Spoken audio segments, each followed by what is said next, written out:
Welcome to wizard.com. This is Ashwini, Maths tutor. Our question is, a number n is called a square number if there exists. Means here we have given 4 options and we have to find the condition for the number to be a square number.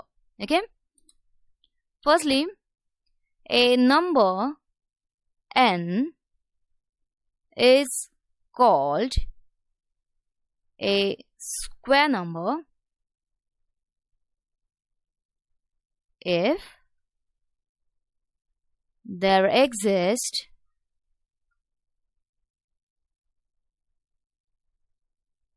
a natural number m